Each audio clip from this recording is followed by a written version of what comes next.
I set my coffee cup down on the kitchen table and watched my son move through the living room as if he were already imagining someone else's furniture in our home.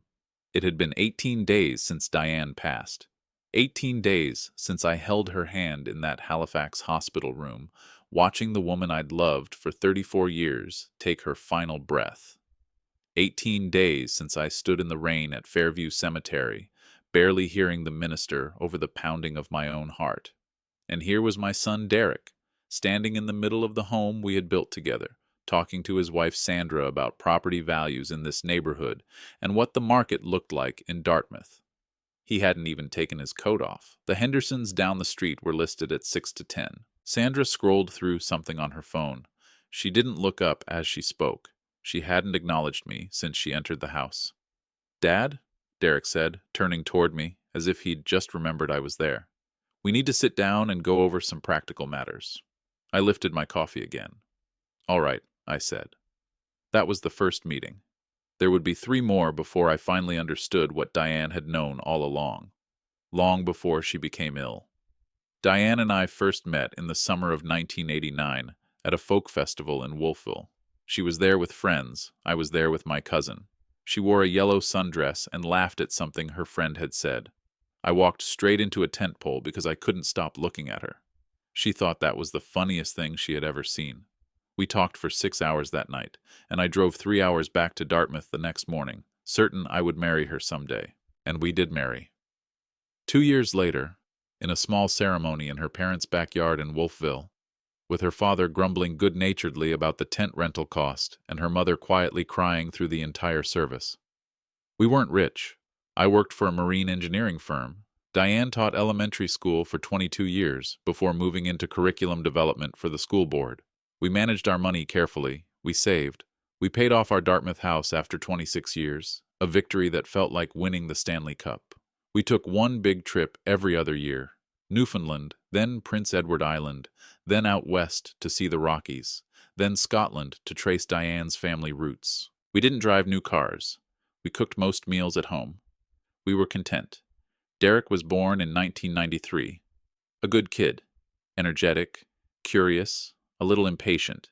He played hockey through high school, studied business at Dalhousie, and got a decent job in financial services in Halifax. He met Sandra at a work event 8 years ago. She was organized, efficient, and had firm opinions about how others should live their lives. I tried hard to like her. I tried for 8 years. They had 2 daughters, now 7 and 9, and I loved those girls completely. That part was never difficult. What became complicated, slowly and almost imperceptibly, was how Derek began speaking to me differently after they bought their own house in Bedford. It was subtle at first, small comments about how large our home was for just 2 people, suggestions to plan for the future, questions about whether I had a financial advisor, if my will was current, if Diane and I had made arrangements for retirement. Diane noticed it before I did. "He's doing inventory," she said quietly one evening, about 3 years ago. We sat on the back porch after Derek and Sandra left from Sunday dinner. "He wants to know what exists and when he will get it. That's not the same as caring about us." Her tone was calm, patient, a little sad, completely certain. I didn't want to believe it then. I believed it completely now. The second family meeting took place 4 days after the first. This time, Derek came alone, which somehow made it feel more serious. He sat across from me at the kitchen table with a notepad and pen and began outlining next steps. "The house needs work," he said. The roof was aging. The furnace had been serviced recently, but it wouldn't last forever. The neighborhood was solid, yet the market was shifting, and waiting too long might mean leaving money on the table. There was a new seniors development in Sackville. Derek had looked into it.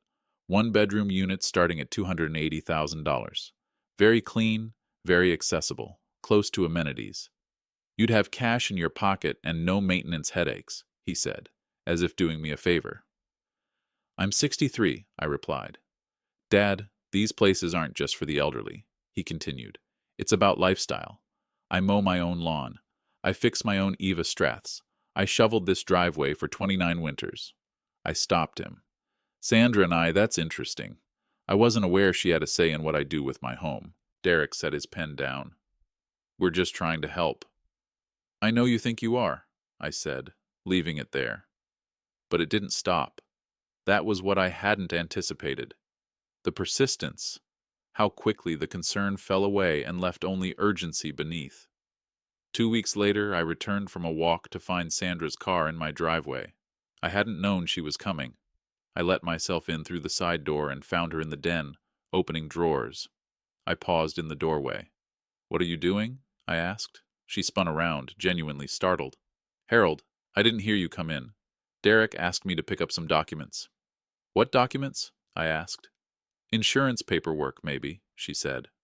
Sandra, I said, you're in my home going through my things without asking me. She closed the drawer. I should have called first. You're right. I'm sorry. She left quickly. I stood in the den for a long while after her car pulled away, staring at the drawers she had been searching. I didn't know exactly what she had been looking for, but I knew it didn't matter. The act itself told me everything. That evening I checked all 3 drawers in that desk. Nothing was missing, but something felt broken anyway. Some assumption I had carried about the basic decency of those closest to me. I sat in my armchair in the quiet house, still faintly smelling of Diane's hand cream, and I felt something settle inside me. Not anger exactly, something colder and more useful. I started thinking clearly. There was something I hadn't told Derek or Sandra, or anyone in the family, except my nephew Owen. 3 months before Diane was diagnosed, she had come to me one Sunday morning with a folder. She placed it on the kitchen table and sat across from me. I need you to look at this with me, she said. Inside was information about a property in Prince Edward Island, 11 acres in a rural area outside Montague in Kings County, the quieter eastern end of the island, away from the tourist crowds near Charlottetown. There was a modest red brick house built in the 1940s, renovated twice, a barn converted into a workshop, and a small creek running along the back edge of the property. Diane's great-aunt had owned it and left it too. Diane, when she passed in 2019, through a will quietly handled by a solicitor in Montague. I had known about the aunt, but not the property. Why didn't you tell me sooner? I asked. I wasn't sure what to do with it, Diane replied. I thought about selling, but then I went to see it. Maybe someday we'll need somewhere to go. What do you mean? I asked. She looked at me with that same expression, patient, a little sad, completely certain. She transferred the property jointly into both our names 18 months before she passed. We visited it once together last spring before she became too sick to travel comfortably. We walked the 11 acres slowly, sat by the creek, and she held my hand, saying little. I didn't understand then that she was saying goodbye to it and hello for me. When she died, the property passed directly to me as the surviving joint owner, outside of the estate entirely. Derek didn't know it existed, neither did Sandra. I wanted to be honest. I wasn't strategic by nature. I didn't plan an elaborate scheme. What I did was simpler. Somewhere in those long, quiet evenings after Diane's death, I decided I owed no one an accounting of what she had chosen to give me. It was hers to give, mine to keep or share as I saw fit. That was it. The third meeting happened on a Thursday evening. Derek brought Sandra this time, and they had printed documents, actual brochures about the Sackville development, floor plans, pricing tiers, photos of smiling seniors doing aqua fitness. Sandra slid the brochure across the table like she was making an offer. We've done a lot of research, she said. The unit we think would suit you is on the 2nd floor, 940 square feet with a small balcony. How old do you think I am? I asked. She blinked. What? 63. I played hockey until I was 51. I walked the Cape Breton Highlands Trail 2 summers ago. I do not require a 2nd-floor unit with a small balcony. Derek leaned forward. Dad, it's not about needing it. It's about being practical before... Before what? I stopped him. Finish the sentence, Derek. Before what? He rubbed the back of his neck. Before things get harder to manage. Things are not hard to manage. I managed them fine. I managed them when your mother was sick.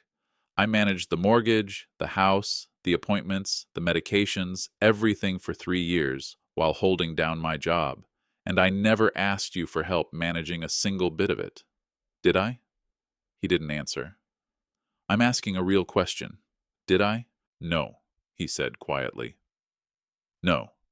So understand that when I say I'm fine, I'm telling you the truth about my situation, not repeating something I've convinced myself of to avoid facing reality. I'm fine because I am fine. This house is not for sale, and this conversation is over. Sandra opened her mouth. This conversation, I said again, is over. They left. I washed the 2 mugs I'd set out. I hadn't offered them anything, hadn't even put the kettle on, which, if I'm honest, was probably the most Canadian way to show that they weren't particularly welcome. I stood at the kitchen window, looking out at the backyard in the February dark. My mind drifted to the property in Montague, to the creek, to everything Diane had left for me. I called Owen the next morning. Owen was my sister Margaret's son, 41 years old, a carpenter living in Antigonish with his wife Teresa and their teenage son. He was the kind of person who showed up. When Diane was sick, Owen had driven down from Antigonish 6 times without being asked, just to help. He fixed the back fence, replaced the hot water heater, and sat with Diane for 3 hours one afternoon while I took a drive to get 20 minutes somewhere. I couldn't hold everything together, and he never mentioned it afterward. I told Owen about Montague. There was a long pause on the phone. So, Aunt Diane set this up, he said. Then another pause. She was always about 6 steps ahead of everyone. I asked Owen if he and Teresa wanted to come with me to see the property in the spring before I made any decisions. He said yes before I even finished the sentence. In March, I listed the Dartmouth house with a realtor I'd used once before, a straightforward woman named Bev who didn't oversell anything. We agreed on a price and accepted an offer within 3 weeks, a young couple from Ontario relocating for work, thrilled to enter the Halifax market. Closing was set for the end of May. I didn't tell Derek. I know how that sounds. I want to explain it properly. I wasn't hiding it out of spite. I was protecting a decision that was mine to make from the interference I had already seen coming. Derek and Sandra had shown me what they could do with information. They would turn it into a negotiation, a pressure campaign, a series of printed brochures slid across my kitchen table. I didn't need that. I needed to move in peace. The week before closing, I drove up to Montague alone. I spent 3 days on the property, staying in the house, learning its rooms, and the sounds they made at night. I walked the 11 acres twice a day. I fixed a broken step on the back porch. I sat by the creek each evening until it got too cold. It rained on the 2nd day, and I sat by the window with a cup of tea, watching the rain fall on the fields, talking to Diane out loud. I'm not embarrassed about that. I told her I understood now. I told her thank you. Owen and Teresa came up the weekend before I took possession in Dartmouth. Owen walked the property slowly, carefully inspecting everything like a carpenter does. He climbed onto the barn roof and walked around for 15 minutes. When he came down, he said, "The bones are solid. Roof's got maybe 3 more years. I can help you with that." He said it simply, without drama, like everything had already been decided. I gave Teresa a key to the house. She cried a little. I pretended not to notice, knowing she'd prefer it that way. It was the end of May when Derek found out. Not from me, but from someone at the registry office. Apparently, some administrative process had flagged the sale. He called me on a Friday evening, and I could hear in his voice that he was working hard to stay controlled. "You sold the house," Derek said. "I did," I replied. "Without telling me?" His voice tightened. "It was my house, Derek." "Dad," he said, "where are you living? What did you do with the money?" "I'm living somewhere I'm very happy. The money is being handled responsibly." "That's not an answer." "It's the answer I'm giving," I said. There was a silence. Then he said, "Sandra and I need to know you're okay. We need to know what's going on." "I'm okay. I'm better than I've been in a long time. That's all you need to know right now." He was quiet for a moment. Then, "Can I come and see you?" I had thought about this. I'd thought about it on long walks along the creek in the evenings, on the back porch during slow mornings when the island fog sat low over the field. I thought about the boy who used to fall asleep against my shoulder during long drives. I thought about the man who'd brought a notepad to a meeting with his grieving father. I thought about how those 2 people were the same and what that meant about forgiveness, about trust. "You can come in the fall," I said, "on your own, not with Sandra. You come to visit your father, not to evaluate anything." He said he understood. I'm not sure he entirely did, but he came in October. He sat in the kitchen of the house in Montague, drank my coffee, and was quieter than I'd seen him in years. We walked the property together. He looked at the creek for a long time without saying a word. Mom would have loved this, he finally said. She did love it, I replied. She picked it. He looked at me. Something passed across his face that I couldn't name. Not guilt exactly, but something close to it. Something that understood there was a reckoning somewhere in the distance that we hadn't had yet. We didn't have it that day. Maybe we will someday. I'm not in a hurry. There is a woman named Patrice who farms the 10 acres directly north of my property. She grows garlic and heritage tomatoes and sells them at the Montague Farmers Market. She is 67, widowed 6 years ago, and has no patience for nonsense of any kind. She came over 3 days after I moved in, knocked on the door, handed me a jar of pickled garlic, and said, "You'll want to know. The road floods at the south end every spring. Welcome." Then she left.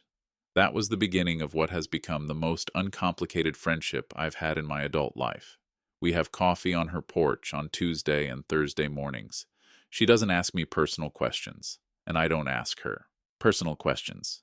We talk about weather, farming, occasionally politics, sometimes about the people we've lost, and the weight that carries over time. She laughs at unexpected things. Diane would have liked her immediately. I still talk to Diane sometimes, mostly out by the creek or in the early morning when the light comes across the field in a certain way.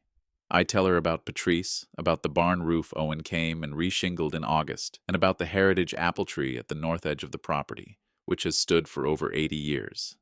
I told her about Derek's visit in October. I told her I was finally sleeping through the night. Diane's great-aunt, the woman who first owned this land, had a saying Diane mentioned to me years ago, one I've thought about many times since. She said, "The best gift you can give someone is a soft place to land when the world turns hard." That is what Diane did for me, not the property itself. The property is just land, a house, and a leaky barn roof. What she gave me was a way out of a situation she could foresee before I could. She loved me specifically enough to plan for my particular kind of vulnerability. I spent many quiet evenings on the island thinking about the difference between a family that cares for each other and a family that cares for what they expect